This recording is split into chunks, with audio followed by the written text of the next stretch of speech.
Hello, my name is Celia Smith, and I'm an LPN at Indiana State University. I attend their LPN to BSN Bridge program. This presentation is on hypertension, also known as the silent killer. If you'd please take a moment to complete the pretest, you can find the link as below, as well as in the information section of this video. What is hypertension? Hypertension is high blood pressure.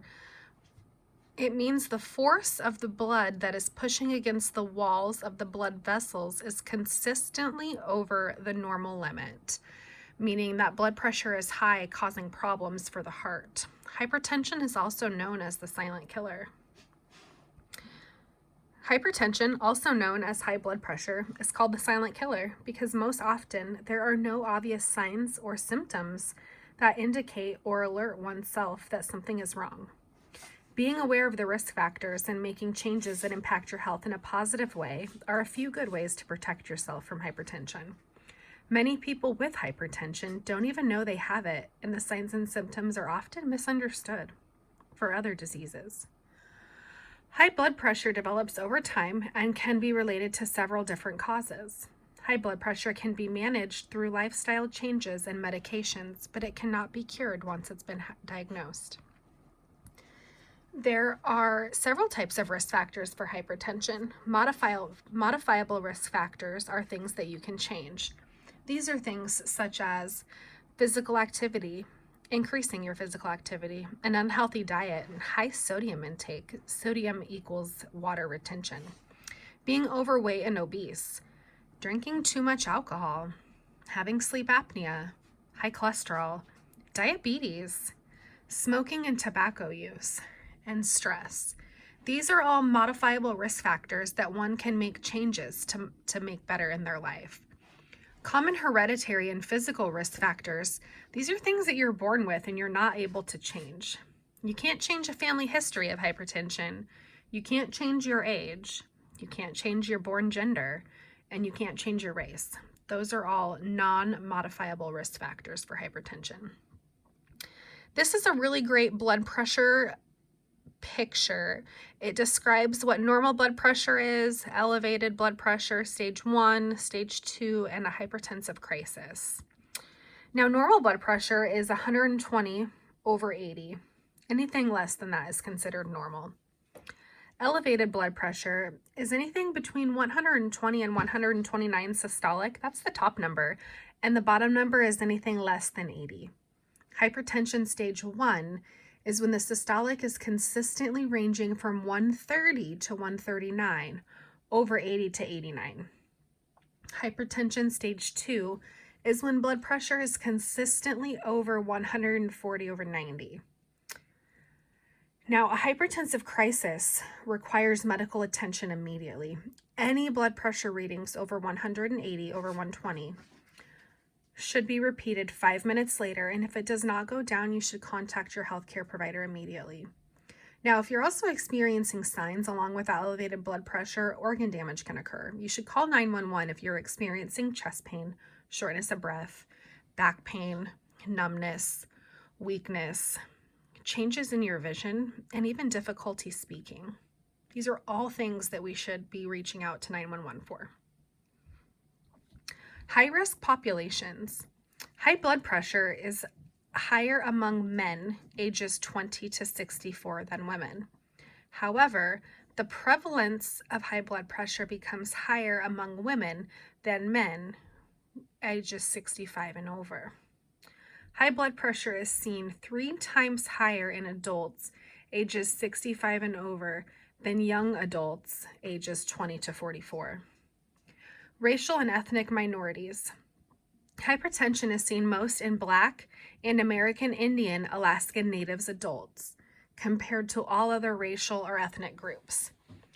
Research also suggests that this is due to the stress that is caused by social and economical factors rather than biological differences.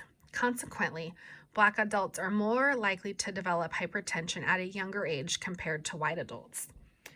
Hypertension is also linked to low socioeconomic status.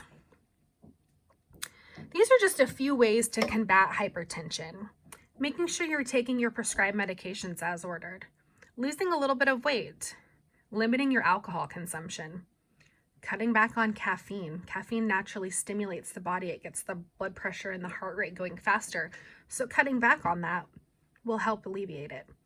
Monitoring the intake of sodium. We know that sodium causes edema. So if we can limit the intake of sodium, we're not going to be retaining as much water to increase that blood pressure. Increasing your physical activity, even light walks around the block. Smoking cessation. If you currently smoke, it's a good idea to think about stopping. Being screened annually by a healthcare provider, which includes video visits as well. And lowering those modifiable risk factors we talked about earlier. Proper ways to measure your blood pressure. You want to take a seat next to a table or a chair, somewhere you can rest your arm.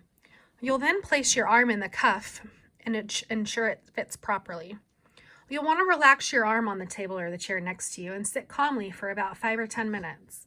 Then you're going to hit that start button and be sure to sit calmly and not talk, especially while that reading is taking place. Don't talk to anybody before or during that reading. When you're all done, log that blood pressure down on your log. Another very important thing is your nutrition. The DASH diet is a diet approach to stop hypertension.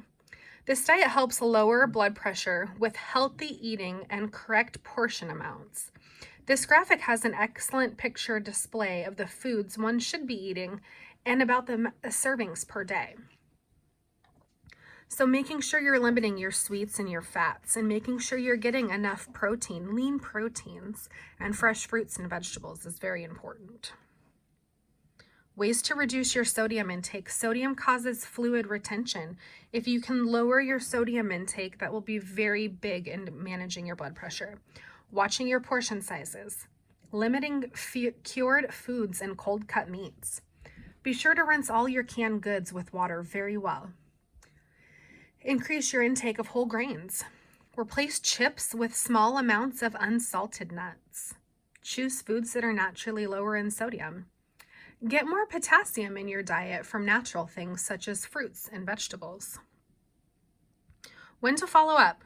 Contact your primary care provider if you feel you might have high blood pressure. You can check your blood pressure at your local pharmacy.